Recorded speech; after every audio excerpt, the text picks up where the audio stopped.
గోర వార్తాలోకంకి స్వాగతం. ఈనాటి ముఖ్యాంశాలు: రాష్ట్రంలో సమృద్ధిగా నైరుతి వానలు, తెలుగు రాష్ట్రాల్లో ప్రశాంతంగా ఎన్నికలు, రోజుకి 100 కోట్లు పట్టివేత, న్యాయ వ్యవస్థను తక్కువ చేసేందుకు ప్రయత్నాలు, రిటైర్డ్ జడ్జీల ఆందోళన, జైలు నుంచే ప్రభుత్వం నడుపుతారు ఆ ప్రకటన, బాల్య వివాహాల నియంత్రణకు పటిష్ట చర్యలు, ఏపీ ఈఏపీ సెట్ కు దరఖాస్తుల వెల్లువ, ప్రధాని పదవి నుంచి వైదొలుగుతున్న సింగపూర్ ప్రధాని లీ సియాన్ లూంగ్, ఐపీఎల్లో అత్యధిక పరుగులతో సన్ రైజర్స్ కొత్త రికార్డు, పెసరపిండితో మేని మెరుపు, ఫోర్టిఫైడ్ గుడ్డును అందరూ తినవచ్చు, ఎందుకంటే ఇది మా దేశం. నమస్కారం, నేను అంతర్జాతీయ విలువిద్యా క్రీడాకారిణి అర్జున అవార్డీ వెన్నం జ్యోతి సురేఖ. ఇప్పుడు కాకపోతే ఎప్పుడు, మనం కాకపోతే ఎవరు? రండి, బాధ్యత కలిగిన పౌరులుగా ఓటు వేద్దాం, దృఢమైన ప్రజాస్వామ్యాన్ని నిర్మిద్దాం. పోలింగ్ తేదీ 13 మే 2024.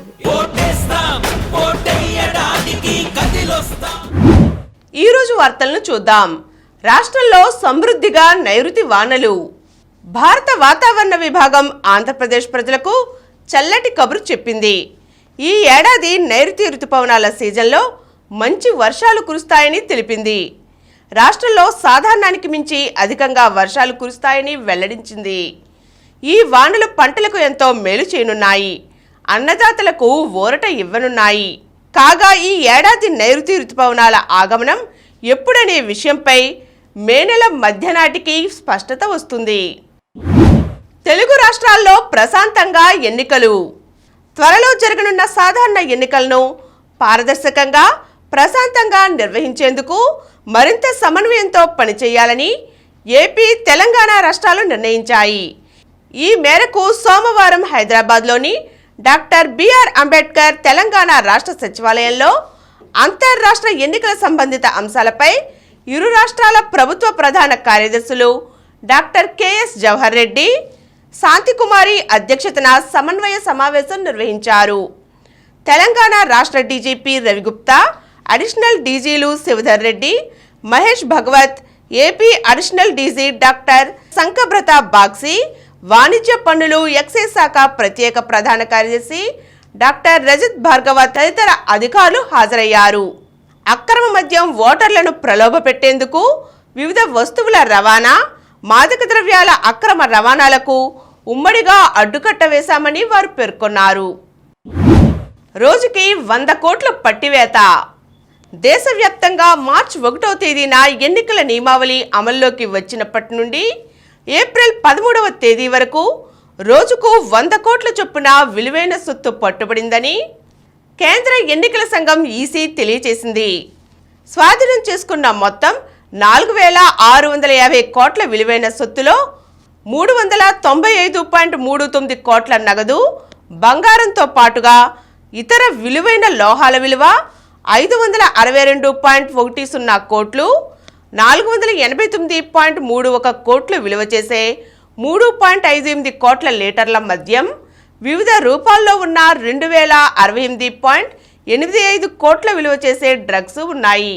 ఇక టీవీలు, ఫ్రిడ్జ్లు వంటి ఇతర ఎలక్ట్రానిక్ గృహోపకరణాలు బహుమతుల రూపంలో ఓటర్లకు అందించేందుకు సిద్ధం చేసిన 1,142.49 కోట్ల మేర విలువైన ఉచితాలను జప్తు చేసినట్లుగా ఈసీ తెలిపింది. మొత్తం రికవరీల్లో 45%తో మాదక ద్రవ్యాలే సింహభాగంలో ఉన్నాయి. 2019 సార్వత్రిక ఎన్నికల్లో ఈసీ మొత్తం రికవరీల విలువ 3,475 కోట్లు మాత్రమే. ఇప్పుడు తొలి విడత పోలింగ్ కూడా జరగకముందే ఈ రికార్డును అధిగమించడం గమనార్హం. కాగా దేశవ్యాప్తంగా ఈసీ స్వాధీనం చేసుకున్న మొత్తంలో అత్యధికంగా రాజస్థాన్ నుంచి 778.52 కోట్లు ఉన్నాయి. తరువాత 605 కోట్లతో గుజరాత్ రెండో స్థానంలో, తరువాతి స్థానంలో ఆంధ్రప్రదేశ్ 165.97 కోట్లతో, తరువాత తెలంగాణ 121.84 కోట్లతో నిలిచాయి. ఎల్నినోకు తోడుగా లానినో. ఎండలు వడగడ్పులతో అల్లాడుతున్న వేళ భారత వాతావరణ విభాగం చల్లటి కబురు మోసుకొచ్చింది. ఈ ఏడాది నైరుతి రుతుపవనాల సీజన్లో దేశంలో సమృద్ధిగా వానలు కురుస్తాయని తెలిపింది. లానినో వాతావరణ పరిస్థితులు కలిసి రావడంతో దేశంలో ఈసారి సాధారణం కంటే ఎక్కువ వర్షపాతం నమోదయ్యే అవకాశాలు ఉన్నాయని వాతావరణ శాఖ తెలియజేసింది. దీర్ఘకాల సగటు వర్షపాతం 106% మేర పడవచ్చు, అంటే 87 సెంటీమీటర్లకు మించి నమోదు కావచ్చు. ప్రస్తుతం భూమధ్య రేఖ పసిఫిక్ ప్రాంతంలో మధ్యస్థ ఎల్నినో పరిస్థితులు ఉన్నాయి. ఈ ఎల్నినో నైరుతి రుతుపవనాల ప్రవేశం నాటికి బలహీనపడి ద్వితీయార్థంలో లానినో పరిస్థితులు ఏర్పడనున్నాయి. గడిచిన 3 నెలల్లో ఉత్తరార్ధగోళం యురేసియాలో మంచు సాధారణం కన్నా తక్కువగా ఉంది. దాంతో ఈసారి భారత్లో సాధారణం కన్నా ఎక్కువ వర్షపాతం నమోదు కావచ్చునని ఐఎండీ తెలిపింది. ప్రధాని పదవి నుంచి వైదొలుగుతున్న సింగపూర్ ప్రధాని లీ సియాన్ లూంగ్. సింగపూర్ ప్రధానిగా దాదాపు 2 దశాబ్దాల పాటు కొనసాగిన లీ సియాన్ లూంగ్ రిటైర్మెంట్ ప్రకటించారు. మే 15వ తేదీన బాధ్యతల నుంచి వైదొలగనున్నట్లు లూంగ్ సోమవారం తెలియజేశారు. అదే రోజున ఉప ప్రధానమంత్రి లారెన్స్ వాంగ్ ప్రధానిగా బాధ్యతలు చేపడతారన్నారు. సింగపూర్ 3వ ప్రధానిగా 2004లో లూంగ్ బాధ్యతలు చేపట్టారు. ఏ దేశానికైనా నాయకత్వ మార్పిడి ఎంతో ముఖ్యమైన విషయమని ఆయన ఫేస్బుక్లో పేర్కొన్నారు. సింగపూర్కు మరింత ఉజ్వల భవిష్యత్తును అందించేందుకు వాంగ్ ప్రభుత్వానికి సహకారం అందించవలసిందిగా ప్రజలను ఆయన కోరారు. న్యాయ వ్యవస్థను తక్కువ చేసేందుకు ప్రయత్నాలు. వ్యక్తిగత రాజకీయ ప్రయోజనాల కోసం కొంతమంది వ్యూహాత్మకంగా న్యాయ వ్యవస్థపై ప్రజల విశ్వాసం సన్నగిల్లేలా ప్రయత్నాలు చేస్తున్నారని, ఇది ప్రమాదకరమైన ధోరణి అని 21 మంది విశ్రాంత న్యాయమూర్తులు పేర్కొన్నారు. వీరంతా సుప్రీంకోర్టు ప్రధాన న్యాయమూర్తి జస్టిస్ డివై చంద్రచూడ్కు ఒక లేఖ వ్రాశారు. తప్పుడు సమాచారం వ్యాప్తి చేసి బహిరంగంగా అనుమానించి న్యాయ వ్యవస్థను తక్కువ చేసి చూపాలని కొన్ని వర్గాలు చేస్తున్న ప్రయత్నాలను అడ్డుకోవాల్సిన అవసరం ఉందని వీరంతా పేర్కొన్నారు. అనవసర ఒత్తిళ్ల నుంచి న్యాయ వ్యవస్థను కాపాడాలని సిజేఐకి విజ్ఞప్తి చేశారు. అవినీతి కేసుల్లో చిక్కుకున్న కొంతమంది విపక్ష నేతల విషయంలో అధికార భాజపా ప్రతిపక్షాల మధ్య మాటల యుద్ధం కొనసాగుతున్న సమయంలో ఈ లేఖ రాయడం గమనార్హం. లేఖపై సంతకం చేసిన వారిలో సుప్రీంకోర్టు విశ్రాంత న్యాయమూర్తులు justice Deepak Varma, justice Krishna Murari, justice Dinesh Maheshwari, justice MR Shah తదితరులు ఉన్నారు. తమకు అనుకూలమైన తీర్పులు వస్తే పొగడ్తలు, వ్యతిరేకంగా వస్తే విమర్శలు చేయడంతో కొందరు కావాలనే వ్యూహాత్మకంగా న్యాయ వ్యవస్థను దెబ్బతినే ప్రయత్నం చేస్తున్నారని వారు పేర్కొన్నారు. బాల్య వివాహాల నియంత్రణకు పటిష్ట చర్యలు. జిల్లాలో బాల్య వివాహాల నియంత్రణకు పటిష్ట చర్యలు తీసుకుంటున్నామని joint collector doctor P Sampath Kumar తెలియజేశారు. రాష్ట్ర వ్యాప్తంగా అన్ని జిల్లాల జాయింట్ కలెక్టర్లు, మహిళాభివృద్ధి, స్త్రీ శిశు సంక్షేమ అధికారులతో సోమవారం national commission for protection of child rights సంస్థ వీడియో కాన్ఫరెన్స్ ద్వారా సమావేశం అయ్యారు. నగరంలోని క్యాంప్ కార్యాలయం నుంచి జేసీ డాక్టర్ పి సంపత్ కుమార్ మాట్లాడుతూ జిల్లాలో బాల్య వివాహాలు నియంత్రణకు పటిష్ట చర్యలు తీసుకుంటున్నామని చెప్పారు. గత 3 నెలల్లో 25 బాల్య వివాహాలను నియంత్రించామని తెలిపారు. వీరిలో 2 బాల్య వివాహాలపై కేసులు నమోదు చేశామని, బాల్య వివాహ నిషేధ చట్టంపై అన్ని శాఖలు సమన్వయంతో కృషి చేయాలని, పాఠశాలల్లో చదువుకుంటున్న విద్యార్థులు డ్రాపౌట్ లేకుండా అన్ని చర్యలు తీసుకుంటున్నామని వివరించారు. జైలు నుంచే ప్రభుత్వం నడుపుతారు ఆప్. ఢిల్లీ సీఎం కేజ్రీవాల్ వచ్చే వారం నుంచి జైల్లోనే ప్రతి వారం 2 మంత్రులతో సమావేశం అవుతారని అధికార ఆప్ రాజ్యసభ ఎంపీ సందీప్ పాఠక్ తెలియజేశారు. సంబంధిత మంత్రుల శాఖల్లో అభివృద్ధి పనుల తీరును ఆయన సమీక్షించి మార్గదర్శకం చేస్తారని వివరించారు. ఒక పద్ధతి ప్రకారం జైలు నుంచే ఢిల్లీ ప్రభుత్వం పనిచేయడం మొదలవుతుందన్నారు. మద్యం కుంభకోణం కేసులో మనీ లాండరింగ్ ఆరోపణలపై తీహార్ జైల్లో జ్యుడిషియల్ కస్టడీలో ఉన్న కేజ్రీవాల్ను సోమవారం పాఠక్తో పాటు పంజాబ్ సీఎం మాన్ కలిశారు. ఏపీ ఈఏపీ సెట్కు దరఖాస్తుల వెల్లువ. రాష్ట్రంలో ఇంజనీరింగ్, అగ్రికల్చరల్, ఫార్మా కోర్సుల్లో ప్రవేశాలకు నిర్వహించే ఏపీ ఈఏపీ సెట్ 2024కి దరఖాస్తులు వెల్లువెత్తుతున్నాయి. సోమవారం వరకు 3,46,324 మంది దరఖాస్తు చేసుకున్నారు. వీరిలో ఇంజనీరింగ్ విభాగంలో 2,62,981 మంది, అగ్రికల్చర్, ఫార్మా విభాగాలలో 82,258 మంది ఉన్నారు. ఇంజనీరింగ్, అగ్రికల్చర్, ఫార్మా విభాగాలకు కలిపి మరో 1,085 మంది దరఖాస్తు చేసుకున్నారు. రాష్ట్ర విభజన తరువాత ఈ స్థాయిలో ఎప్పుడూ దరఖాస్తులు రాలేదు. గత ఏడాదితో పోలిస్తే ఇప్పటి వరకు దాదాపు 8,000కు పైగా దరఖాస్తులు అదనంగా వచ్చాయి.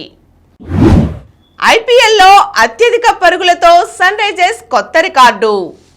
సన్ రైజర్స్ ఆట తీరు చిన్నస్వామి స్టేడియాన్ని పెద్ద రికార్డుల్లో నిలిచేలా చేసింది.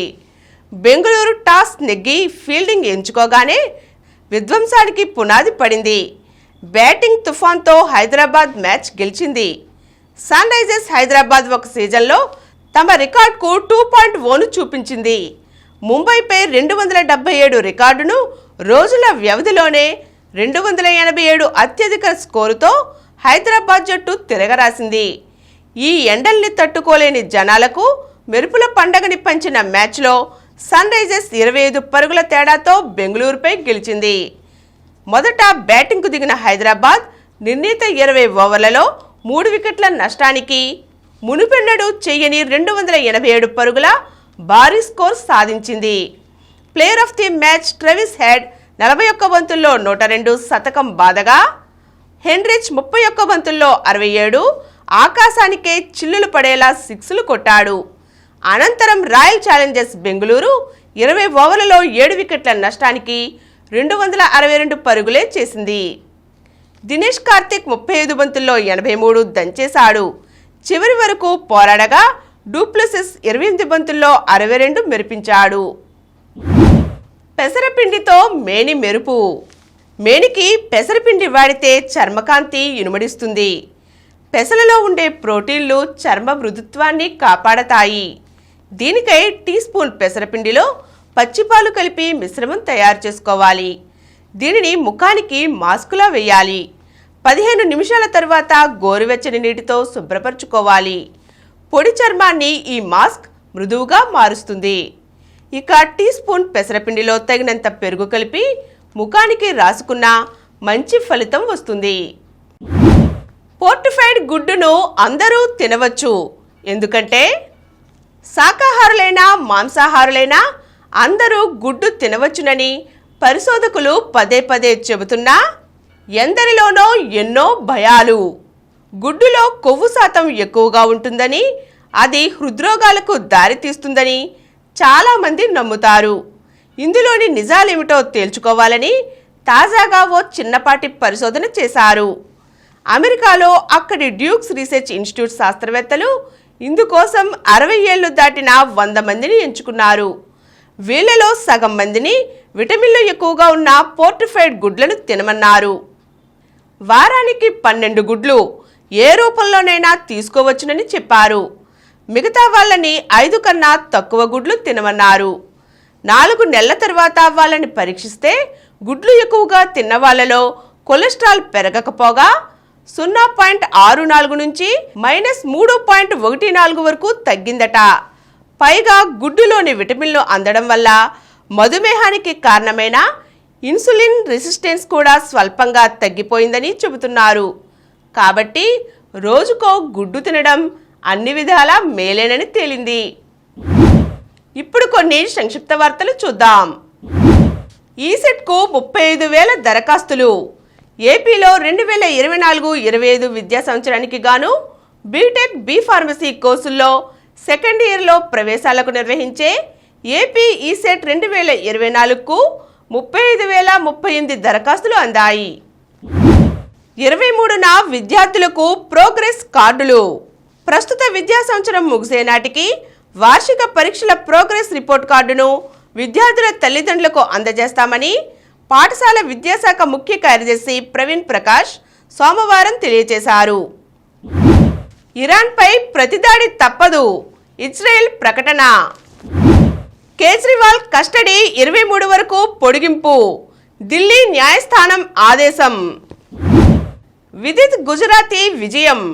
టొరంటోలో జరుగుతున్న ప్రతిష్టాత్మక క్యాండిడేట్స్ చెస్ టోర్నమెంట్లో భారత ఆటగాడు విదిత్ గుజరాతీ మరో కీలక విజయాన్ని నమోదు చేశాడు. 9వ రౌండ్లో పికారు నకమురాపై విదిత్ గెలిచాడు. ఈ గెలుపుతో ఓవరాల్గా 4.5 పాయింట్లతో విదిత్ నకమురా కరువానాలతో కలిసి 4వ స్థానంలో నిలిచాడు. ఐపీఎల్లో నేడు కోల్కతా వర్సెస్ రాజస్థాన్ రాత్రి 7:30 గంటల నుండి ప్రారంభం. మరిన్ని వార్తా విశేషాలతో రేపటి గోరా వార్తాలోకంలో కలుద్దాం. Thank you.